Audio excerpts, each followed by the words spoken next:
Back during the summer of 2011, a few friends and I decided to organize a little camping trip to a forest just a few miles outside our hometown.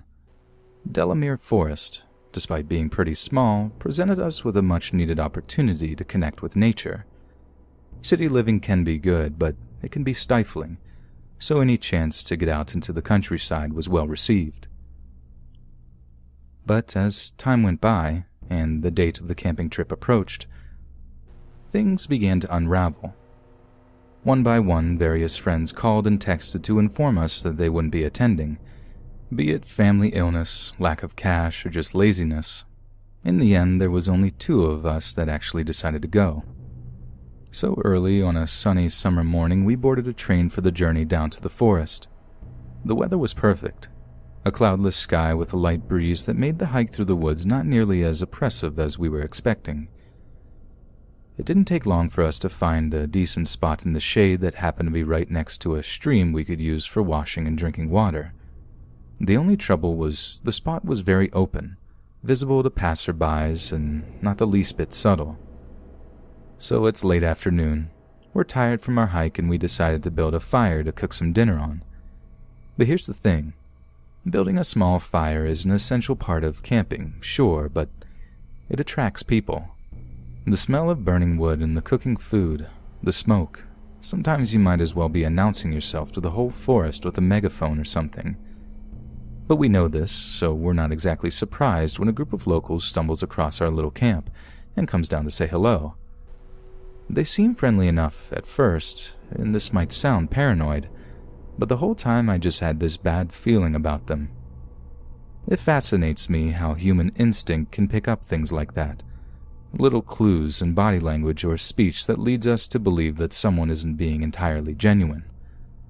I wasn't sure if it was the way the locals were looking at each other or the strange probing questions they asked, but I knew they didn't have the best of intentions. When they moved on and were out of earshot, my friend suggested we move the camp. Now he's normally the skittish one who I'm perennially telling to calm down or chill out, but on this occasion I knew he was right. Maybe we were being a little bit paranoid, but in instances such as that, it's always better to be safe than sorry. So as tired and half-drunk as we were, we packed up our stuff, doused the fire, and then started looking for another place to set up camp. Luckily, we found somewhere pretty quick. A heavily wooded hill that basically overlooked our old campsite on one side. Not that we had a direct view of it, but if you walked a minute or so away from camp, we had a pretty good view of the surrounding area. At least we did during the daytime. As the sun set, we started another fire, cooked ourselves up some ramen noodles in our mess tins, then proceeded to drink and smoke ourselves stupid. We talked nonsense around the fire until we were too tired and drunk to continue, then retired to our poncho shelters for the night. I'm pretty sure I passed out as soon as I got into my sleeping bag, as I don't remember drifting off or anything. I just know that the next thing I can recall is opening my eyes in pitch darkness to the sound of a distant car revving its engine. At first I was just annoyed to be woken up. The hangover was kicking in hard and I felt like boiled feces as I tried to fall back asleep. But the distant vehicle kept revving its engine, and as the sound grew louder and louder, I knew it was getting closer. Something told me to go and check it out by the time I started to hear voices. It might have been just a bunch of kids taking a stolen car for a spin, but like I said, sometimes it's better to be safe than sorry. But when I go to the edge of the hill, I can already see torch beams all over our old campsite. The revving engine was from a vehicle that had been driven all the way down the forest path to our previous camp. Someone was down there, looking for us. I think I acted more out of instinct than anything else, moving as quickly and quietly as I could back to my sleeping friend to wake him up. I must have explained what I'd seen like 2 or 3 times. He was just as exhausted and half-drunk as I was, but when it sank in, he was up on his feet with me and helping to kick dirt on our dying fire. We then grabbed a pair of binoculars we were carrying with us, and then ran back to the edge of the hill to watch the scene below.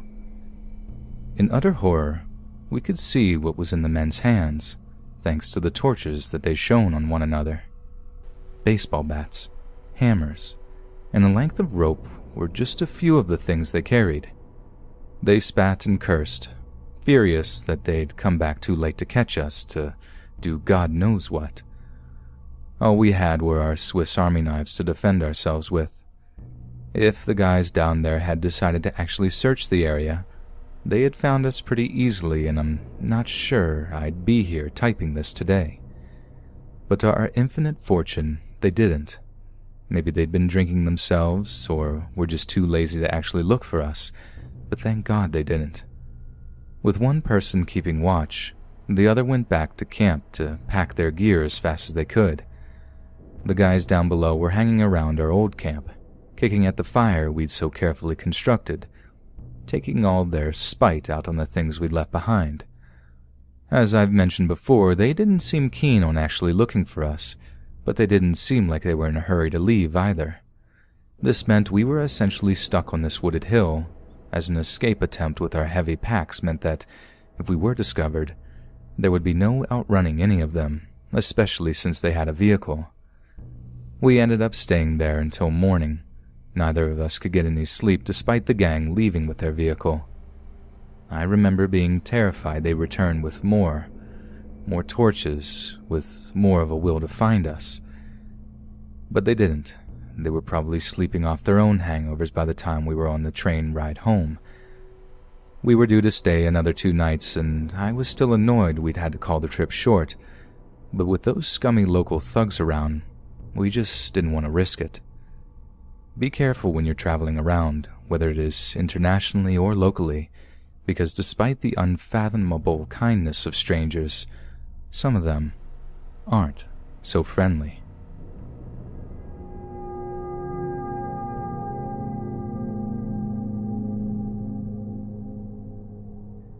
This story takes place up in Scotland a few years back. 2 friends and I took an overnight coach from Liverpool to Dumfries for a week-long wild camping trip. The major difference between wild camping and regular camping is the presence of tents. Wild campers don't take tents. They just use ponchos or tarps to make a basic shelter, then basically just sleep on the bare ground. Yeah, it can suck sometimes, but it's a challenge. It burns the fat from our souls, so to speak. So it's like 5 in the morning. We've hardly slept and we're trying to navigate our way through the Scottish countryside. Naturally, we take a wrong turn. We have 6.5 miles ahead of us, roughly 9 hours of walking, and we have taken a wrong turn 2 minutes in. I am in disbelief that we could be that dumb. Even though it's about 5:30 in the morning and we are a strange-looking trio, we stop a passing cyclist to ask directions. He is typically friendly and helpful and points us in the right direction. We turn a corner and catch a glimpse of a war memorial that would serve as a navigational checkpoint. A medley of weak cheers is droned. We cannot help but stop, lay our packs on the benches near the memorial and take a breather. The war memorial is at a crossroads. I am reminded of people taking their own lives, being buried at crossroads, and this troubles me. We are bathed in warm golden sunlight as we make our way southwest towards Cargan. The pavement is narrow and we are often forced onto the road to stay level. On a rise to our left, we see our first rabbit. This seems like a good omen. We mime, aiming through imaginary scopes, making popping sounds and rubbing our bellies at it. It clocks us and scampers into a hedgerow. We continue walking under heavy packs, past a tacky fox stone house sign with 2 plastic-looking swords protruding from it. It says something in Gaelic. Only in Scotland one of us pants. We reach Cargan and cross the brae with an old blacksmith's dwelling at its foot, working our way up a gentle slope past the local secondary school and reach the farm track. We have made good time and there are no farmhands in the fields, just scores of grazing livestock. The farmer's house is exceptionally trim, but the cattle shed and neighboring building are run down and I suspect home to bats. Sheep and months-old lambs spot us and skip away skittishly. We navigate past the cattle shed and clamber over 2 fences to avoid a giant waste tank. This had inadvertently put us right in front of another kind of fence, the electrified kind. "Is that electric?" someone whines. I follow the wire with my gaze and see it dig sharply, connecting with a battery unit. I grimace. It is too high to bound over, and our packs make it impossible to crawl under it. I imagine what it feels like to receive an electric shock to my testicles. I spot a large piece of deadwood and, surrounded by fresh cow pats and, as if they were landmines, avoid them nervously and drag the deadwood to the fence. It is heavy enough to pin it down. As I step over, I hear it buzzing faintly. We continue across 2 fields, climbing the fence between them. This is not easy with a heavy pack. I take out my iPhone to film the ascent of the first of many hills. We start to breathe heavily as our packs suddenly feel twice as heavy, and we lean forward to maintain momentum. Our steps are strained and small. I put the phone away. At the steepest point, the banter ceases and we heave ourselves up the grassy ascent. I start to feel hungry, and our first rest point comes into view. A planned stop to orient and order ourselves. We lay down our packs just a few yards away from where we pitched our tent on the previous trip, and rest our aching legs. My friend Corky takes his shirt off. It is soaked with sweat, and I notice steam rising from his shoulders. Jesus, Martin, the other guy, exclaims. There's actual steam coming off of you. We laugh as we take out tobacco and food. Martin and I have the same Scotch oatcakes. We eat them with cheese spread and share Martin's jet-boiled coffee. The jet boil is an incredibly handy little gadget and will almost become the center of our lives for the next week. Corky puts on my dry civilian clothes and eyes up a tin of all-day breakfast, proceeding to read out some of the ingredients. It is much cooler here in the shade, and we gaze out across the landscape, either picking bits of oatcake out of our teeth or smoking rolled cigarettes. It is already 7 in the morning, yet our sleep deprivation makes it seem later in the day. This is mildly disorienting, yet we estimate arrival at La Hulber by around 10. Corky is skeptical of this. The wrong turn was not a satisfying enough speed bump, and he is still expecting one. This feeling is justified. After moving slowly but steadily cross-country along the ridge of the hill, we reach the small collection of houses that serve as a landmark. After some deliberation, we decide to cross a field of cows that has the only traversable fence we can see. We're motivated partly because it seems quick and easy, partly because it avoids another more vicious-looking electric fence. About halfway across the field, I notice the numerous cows begin to stare at us. This is not usually particularly intimidating, but their number and obviously hostile glares make me slow my step. They're all looking at us, you know, I say. They're just curious, Martin says. The cows begin walking towards us, spreading out in a line. I am reminded of almost a battle formation. They're walking towards us now. They just want to have a look at us, Martin says. The cows start into a trot and then a cumbersome gallop. Corky stops and starts to walk backwards. Dude, they're running at us. I too stop and begin to turn. Over my shoulder, I see a small enclosure with electrical conductors in it. Bail, dude, bail. Corky yelps, and we try to run under our packs. This amounts to hobbling. I have already weighted up and have decided death by electricity has to be quicker than trampling. Don't run! Martin screams. Instantly, the order fires synapses in my brain. I stop, spin around, and throw my arms into the air, making myself appear large. Corky repeats the same motion, simultaneously and without regarding me. The charging cows seem to respond instantly. Some stop, the rest slow their pace. I hear an indistinct shouting coming from the other side of the field. It is the farmer, bidding us to advance along the fence to the gate. See? We're good. Just keep moving, Mart says, reassured. We move slowly and compactly, arms outstretched as the cows surround us and jostle for a view of us. They are aggressive with each other. Some mount the cows in front of them for a glimpse. This is all okay, I say to myself. This is all going to be okay. Nice cows. This is completely safe. This isn't really Pero. I want to laugh, but I cannot. I am genuinely terrified. limbs shaking. I climb over the wooden gate as the farmer addresses us. They're just curious. They're just come up for a wee look.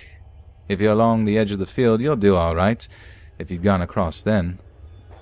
He then breaks off and looks away. Then I don't know. Could you tell us a good route to Maybe House? Just follow this road here. It's usually quiet, then turn right at the main road and follow it. Don't turn off into the farm. Just keep going and you'll find the road to the house, or key. Yeah. Cheers, mate. We are delighted for his assistance. He seems mildly interested in us, but is obviously too annoyed by the commotion to show it. Pretty much every time I told this story since, people have laughed. I get that. I can see why a bunch of city kids getting scared by cows is definitely somewhat comedic.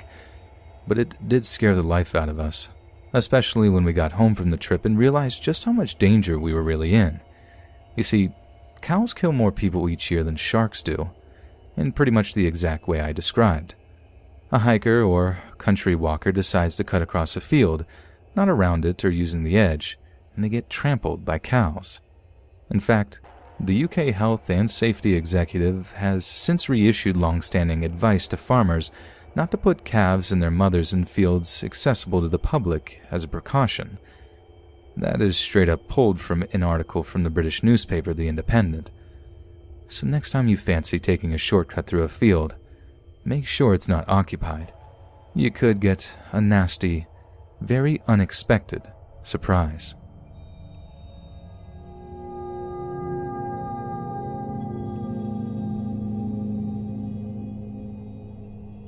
Ouachita National Forest is the oldest of its kind in the southern United States, nearly 2 million acres of untouched wilderness that make for some of the best hunting trips imaginable. In fact, it is said that Ouachita is composed of the Choctaw word of Owa for hunting and Shito for big, together meaning big hunt far from home. So as you can imagine, during hunting season you can't move for high-vis jackets and bright orange hunter caps. My buddies and I have never really been into hunting. We're about as East Coast as they come. I mean, until we visited Arkansas, I'd barely even made it past Pennsylvania. So our idea of relaxing in nature does not include butchering a freshly killed animal. So when we discovered that there was a window during high summer, when hunting in the Ouachita is strictly forbidden, we were absolutely elated. There'd be entire sections of the forest that would be basically deserted. We'd have the place to ourselves, or so we thought. We drove for 8 hours a day for 3 days to make it all the way to Arkansas from our home in Haverhill, Massachusetts. Since 1,500 miles in one sitting was too nauseating to think about, we made a little road trip out of it, stopping in Philly, D.C., and then Nashville. Honestly, I think I could move to D.C. just for the mumbo sauce. I saw it on Anthony Bourdain and just had to try it. Trust me, it does not disappoint. But anyway, by the time we finally made it to Ouachita National Forest, we were seriously ready to relinquish the trappings of society and embrace the tranquility and purity of nature, which is a fancy-pants way of saying we were ready to get blind drunk around a roaring fire and sing Dropkick Murphy songs at the top of our lungs, which we did, maybe with a little too much enthusiasm, as after just 2 out of the 4 nights we were due to camp in the Ouachita, we ran out of beer and tobacco. Not exactly at an opportune moment either. It was late in the afternoon when we opened our coolers to discover just 3 untouched cans, just enough to keep us company on what would surely be hours of walking to the nearest liquor store. Outlaw Liquor was a little more than a wooden shack on the outskirts of a small town called Crystal Springs. It took us about 3 hours of solid walking to get there, and I can promise you, it's worth every step. At first, we weren't sure if we were in a liquor store or a hunting lodge. There were taxidermies of black bears, buck, turkeys, and red foxes dotted all over the place. Jeff, the owner, showed us all the locally made wines and spirits and even gave us samples of a few choice fermentations. We walked in with the intention of grabbing a 6-pack or 2 and left with our backpacks full of beers, some of Jeff's homemade beef jerky, and a few little bottles of homebrew wine. along with a bottle, each of what Jeff the owner called barrel-aged Abraxas, a locally brewed stout that was 11%. Yep, you read that right. 11%. The sun was beginning to drip below the horizon by the time we were anywhere near our campsite, as aching feet from hours of walking were numbered by the booze we sipped as we walked. I had already cracked open my own little pack of jerky, passing out strips of it as we hoped that it might soak up a little of the booze. We were at that point in a drinking session when bladders are getting a little too full, so every so often our journey back to the camp, we'd stop so one of us could take a walk off in the trail to urinate. It was a beautiful evening. Crickets chirped as bats flew around our heads, chirping softly as they used their sonar to hone in on flying insects. When it was my turn to call for a pee break, my buddies sat down on the edge of the trail with their beers as I wandered off into the woods to find a decent spot. I found one, did my thing, and then started to turn back when I heard something through the trees. It sounded like people. Hushed voices and footfalls among the fallen leaves. In my stupid half-boozed state, I thought it might be a good idea to introduce myself. Maybe we could have a few drinks, tell some stories, make some friends. But these people did not want to be friends. As I pushed through a patch of dense brush and into a small woodland clearing, it became clear that wanting to introduce myself was a terrible idea. The moment I emerged, 3 or 4 guys in the clearing turning to look at me in angry surprise. They were in rough clothing, ragged leather boots, and a lot of denim. Each had some kind of weapon in their hands, machetes, bowie knives. One of them had this rusted spiked club that looked like it could have been 100 years old. Between them, hog-tied and writhing in the dirt, was a young woman, her body a mosaic of bruises and abrasions. I couldn't believe what I was seeing. Never in my life had I heard anything so upsetting as the noises she made through her cloth gag. When I finally unglued my eyes from the sight before me, I looked up at one of the hillbilly-looking guys looming over the prostrate girl. He was smiling, and with one smooth motion he raised a single finger to his lips. Shh. I turned and started walking, slowly at first. I didn't want those guys to think I was panicking, that I was going to call the cops or something. I tried to stay calm, but after a few seconds, I started running, sprinting towards the trail. I didn't need to say a word to my friends. They started sprinting too as soon as they saw my face. We ran and ran and ran, until my buddy puked up beer and half-digested jerky all over himself. But by that point, we were out of danger. No one was following us. When I told them exactly what I'd seen, an argument ensued. One of my friends went to call the cops immediately while the other insisted we had to get out of the woods as soon as possible. This would mean driving his car well over the limit until we could find a motel. We could not call the cops and risk a DUI, not in Missouri. We concluded that we'd call the cops first, then get out of there into a hotel before we got pulled over, breathalyzed, and arrested. We never heard back from the cops. My buddy reported what I'd seen over the phone in as much detail as he could, but I never got closure for what I'd seen that night. I often wonder what happened to that girl, if she ended up getting rescued or if she is living a peaceful, happy life now. But sometimes, in the darkest of moments, I know that girl didn't make it out of the Washita. Even if she was alive, a piece of her would be forever left in that little clearing in the woods, taken from her by cruel, wild men.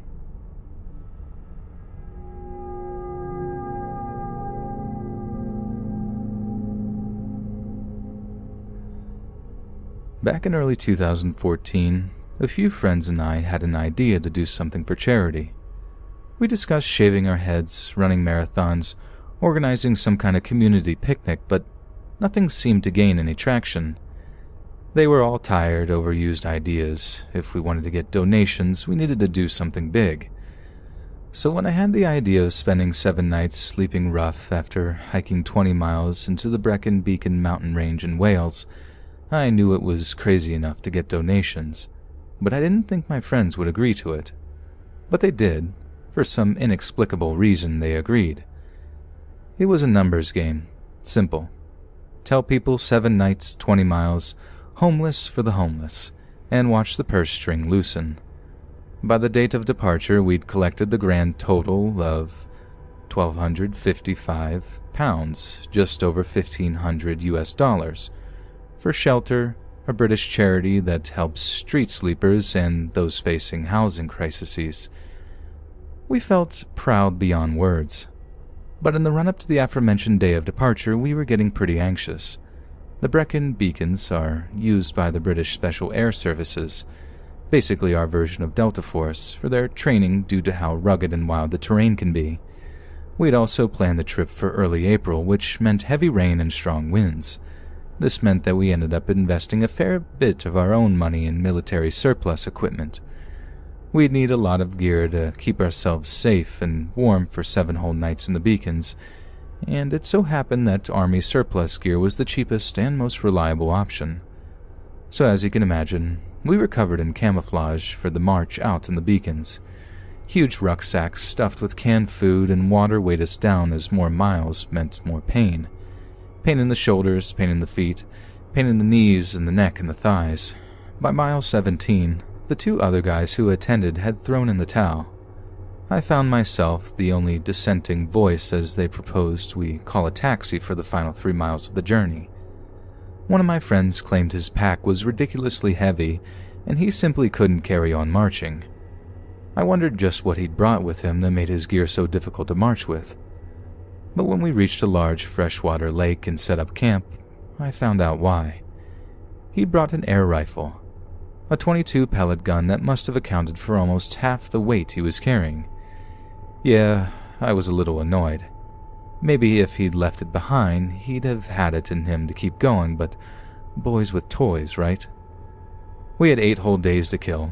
Target shooting would definitely account for a few hours of fun, not to mention if we found ourselves a tasty-looking wood pigeon or rabbit, we might be able to treat ourselves to a bit of fresh meat.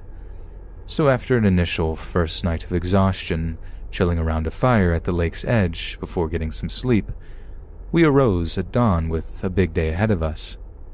Somehow we'd gotten into our heads that a dawn hunt would be a good idea. Few people around, the wildlife would be active, but it wasn't to be. We didn't get a decent shot on a single animal, but we did run into something. At one point in the absolute middle of nowhere, we break through a tree line and find ourselves face to face with a blurry-eyed, early-morning dog walker. We couldn't believe it.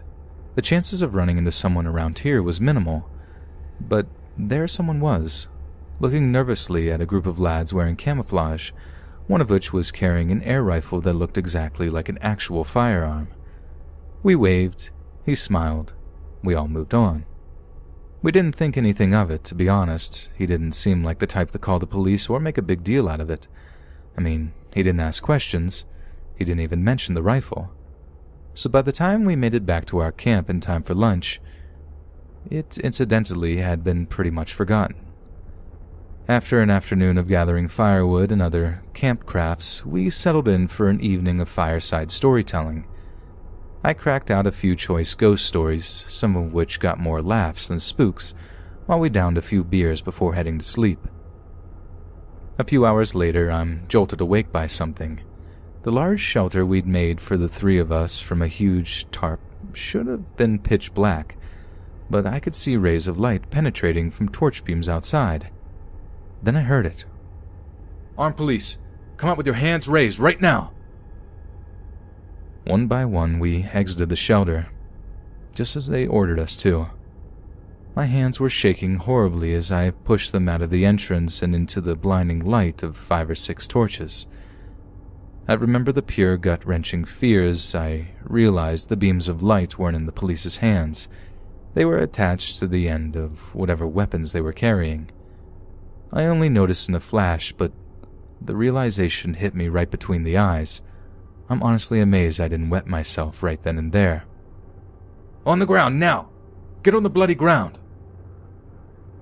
I hit the dirt, hands on the back of my head as my two friends followed.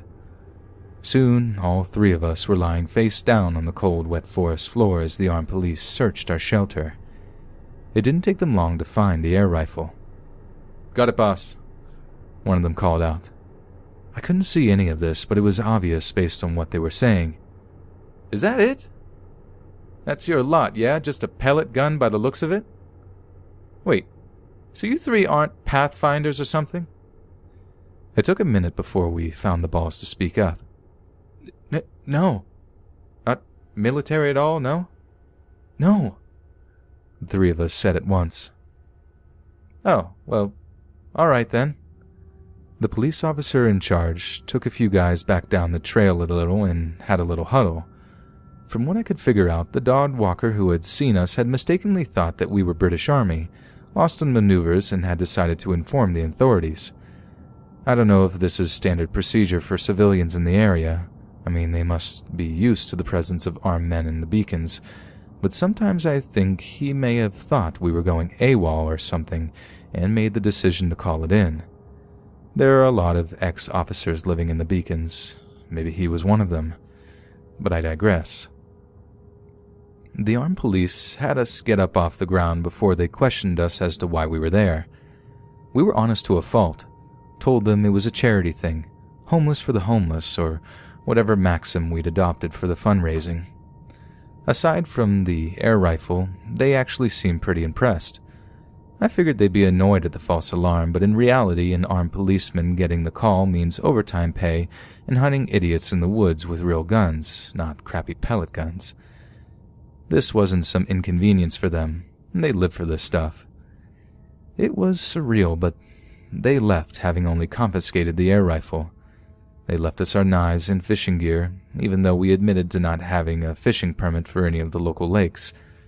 They talked about smelling something funny in the air, but still didn't search our tent for anything. Even though I know that they'd found a lot, we didn't want them to.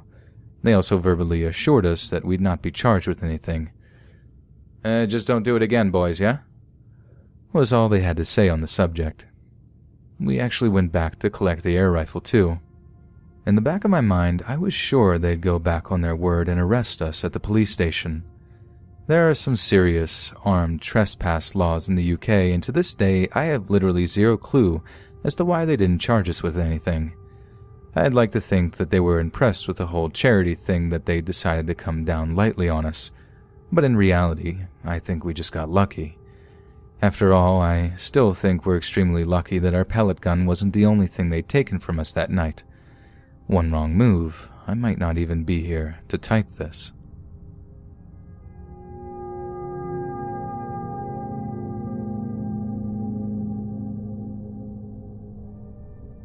A few years back, a few friends and I went on a camping trip in the Scottish Highlands.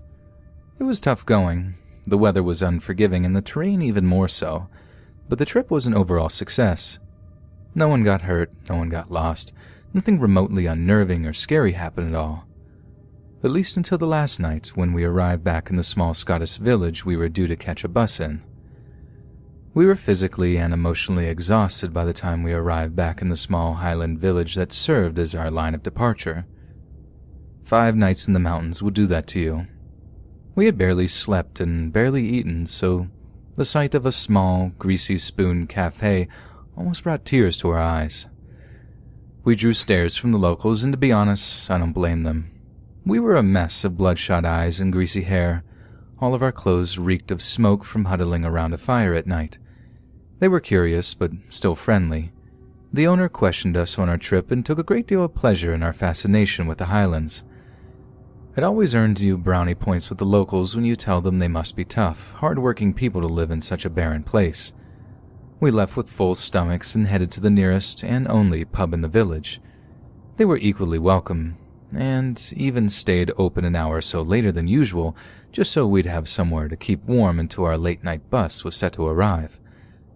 We left the pub with about 20 minutes before our bus was due, having heartily thanked the bar staff for accommodating us, then made our way along almost barely lit streets towards the village's one and only bus stop. Now, it's important to note that the bus stop is located just next to a small bridge which provides a crossing point over the river that runs through the village. So in the low light of semi-functioning streetlights, we knew that there was a bridge. We just couldn't see what was on it at any one time. The minutes are ticking by and we're all clock watching. We can't wait to go home to hot showers, warm beds, and properly cooked food. There must have been less than 10 minutes to wait when we heard something from the other side of the river, a grunting sound, but I think we were too buzzed and exhausted to make anything of it. But the sound continues, getting louder and more vocal until we realize there's someone on the other side of the bridge, someone who sounded drunk, someone who sounded angry. I can't remember who, but someone was curious enough to gather the energy to go check it out. I wasn't watching, but I could hear their heavy footsteps and boots against the metal bridge, moving slowly to the top. Then there was a humdrum of noise as they came down the bridge stairs faster than they'd gone up. "Grab your bags now," he hissed, trying to keep his voice down. "Come on, move." We had no idea what was going on. In fact, I thought it might be some sort of prank. Some lame attempt to inject a little excitement into the final hour of our trip. But one look in his eyes told me he was serious. I had never seen my friend that scared before, ever. As if to confirm what he was saying, I began to hear the same kind of footstep noise on the metal bridge. Someone was moving fast across the bridge from the other side, making the same angry grunting noises we'd been hearing. None of us wanted to take a chance, so we all grabbed our heavy packs and dragged them across the road and into a small, dark village street. We were fairly concealed in the darkness, but we still had a good look at our side of the bridge, each of us wanting to see just what had scared our mate so much. Then we saw it. A man staggering down the bridge's metal stairs with something in his grip, the glinting of stainless steel in the low light. Jesus Christ, is that a machete? No sooner had one of us exclaimed that, the man honed in on the sound of our voices. He raised the huge blade in his fist, pointing it towards the dark alleyway that we thought was concealing us. "You!" he roared in his rough Scottish accent, then began to bound down the bridge's stairs towards us, waving the machete as he ran. We bolted, hurtling down the small dark street. We had no idea where we were going, but anywhere that wasn't in the immediate vicinity of this drunken, blade-wielding maniac had to be better. Whoever was in the lead must have had the presence of mind to loop around the block. If we got too far away from the bus stop, we'd miss our ride, and the only other inner-city bus to roll through the village wasn't due for another 2 days. He explained this to us the first chance he got, and we all rued the situation we were faced with. Go back to the bus stop and risk getting stabbed, or stay away from the bus stop, miss our bus, and end up stuck in the middle of nowhere in Scotland. It was like a military operation or something. We moved in pairs, covering each other's movement and watching for any sign of our potential murderer. Somehow we made it back towards the bus stop without running into him. We figured we'd lost him and started to relax as best we could. It was about 5 minutes after the bus was due to arrive and we were starting to panic again. Some of us had gotten it into their heads that we'd missed the bus entirely, and we better start looking for a decent place to bed down before we ran into the machete wielder again. But they didn't have to wait long, as a few minutes later, a familiar-looking figure emerged from one of the poorly lit side streets. Our collective hearts sank when we saw what he had in his grip, the machete. It was the same guy. "You!" he roared again before slowly walking towards us. This time we took a different tact. I don't know if it was the adrenaline or the pure desperation to catch the bus and get our butts out of there, but we stood our ground. We roared back at him, pulled out our pathetically small Swiss Army knives and dared him to try us. Looking back on it, it was kind of glorious. We went from terrified vermin, scattered through the streets, to full-on warriors willing to defend their ground. What happened next was like something out of a film. As we were facing the dude, we began pacing back and forth in the street, zigzagging toward us in the street, still waving his machete. He was obviously deterred slightly by our newfound aggression, but it obviously didn't deter him entirely. A horrible feeling came over me as I realized that one of us could well be about to suffer life-changing injuries.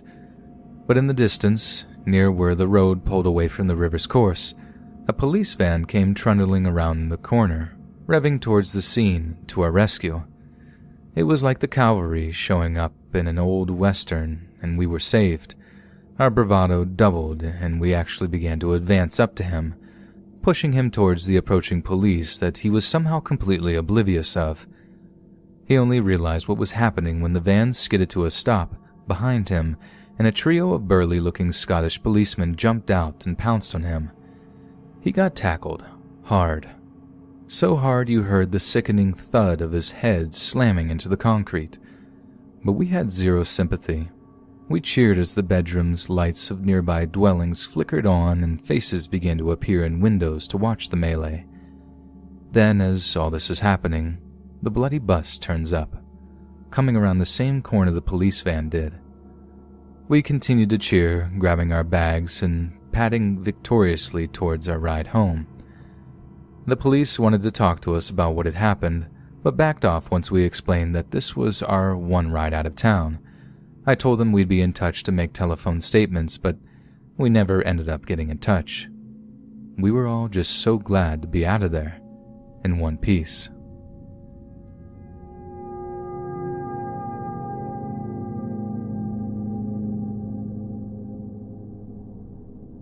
I loved camping. I used to spend every waking moment either camping or planning a camping trip.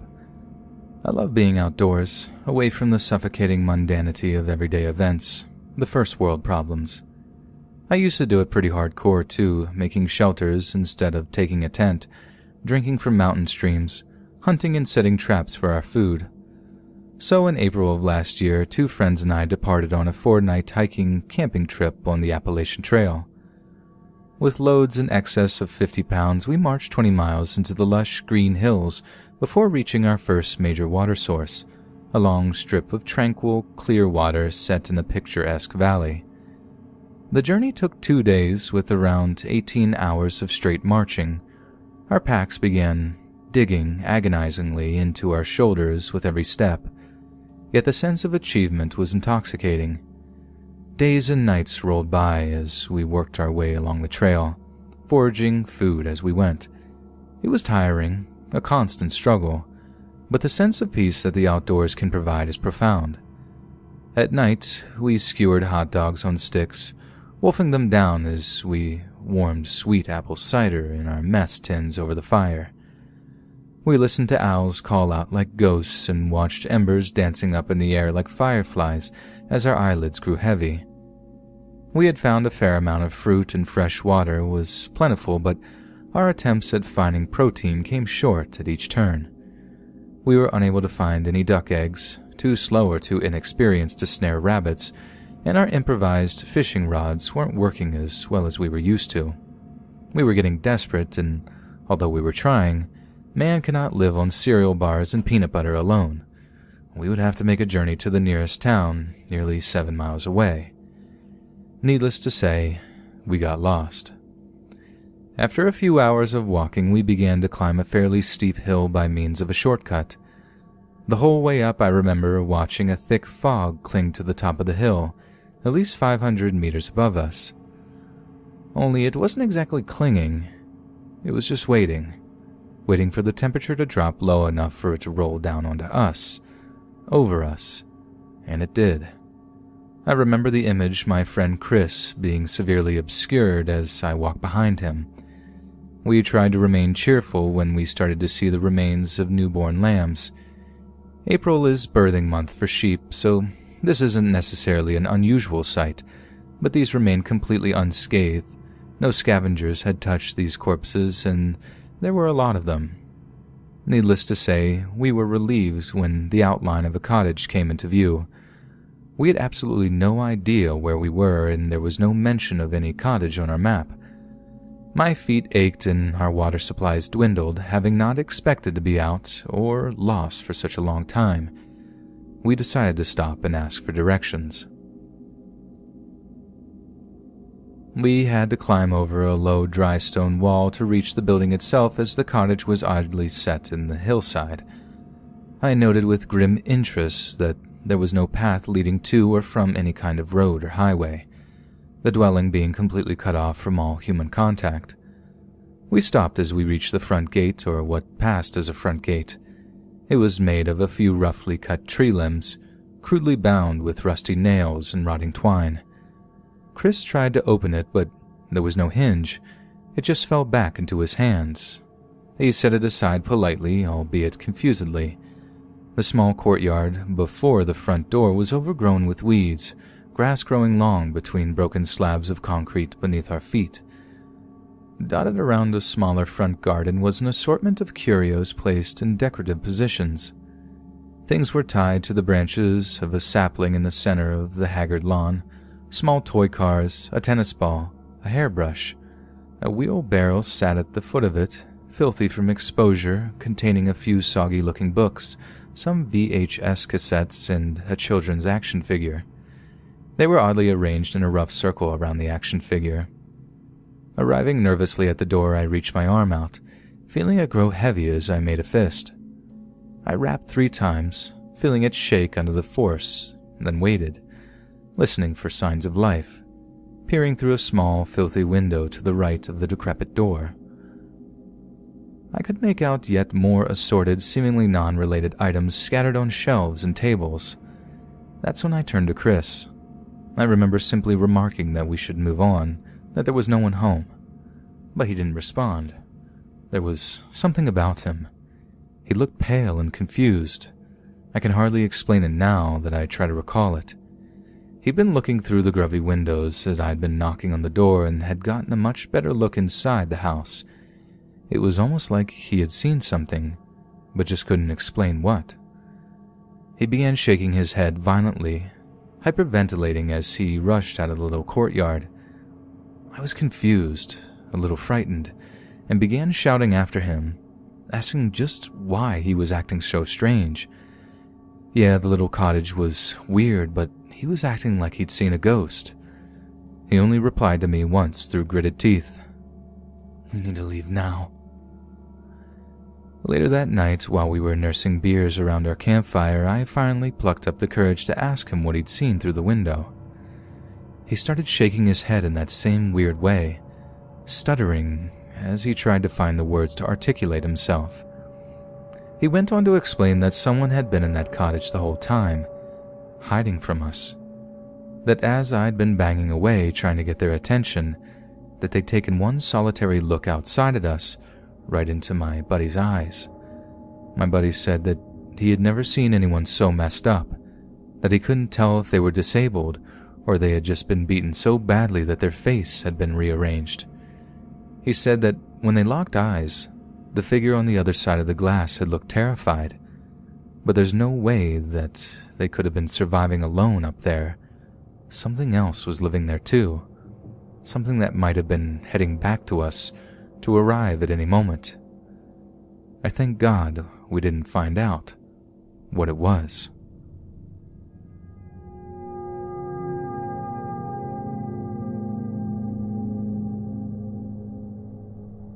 At least once a year, my stepdad's family has a little camping trip get-together down in South Carolina.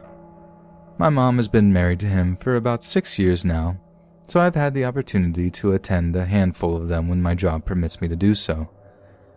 The first trip I attended was right after Mom and my stepdad got married.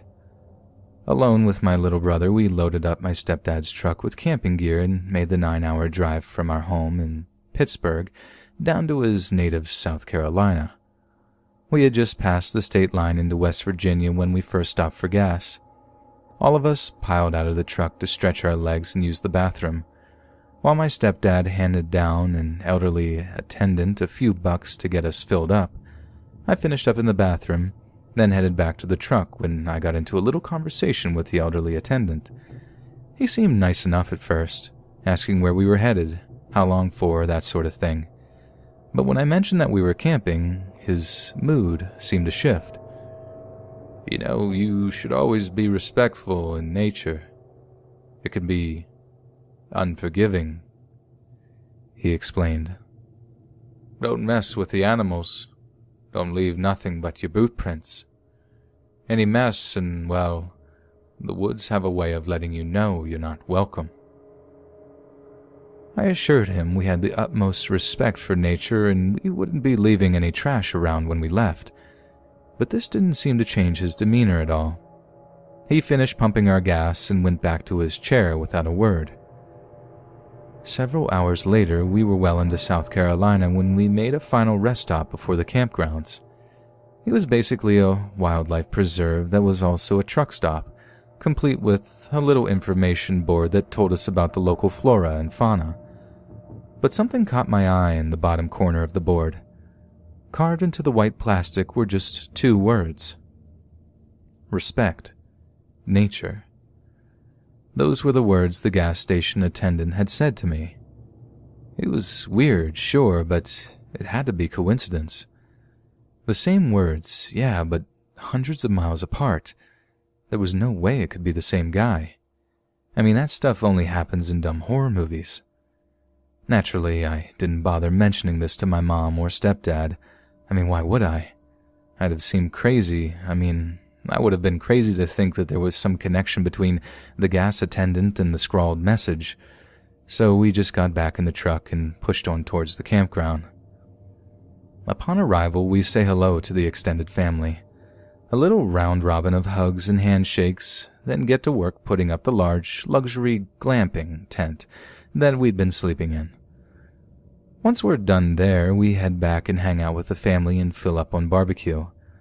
My stepdad's entire family was just as delightful as he was, and I feel like at this point I should add that my stepdad was a far better parent than our biological dad.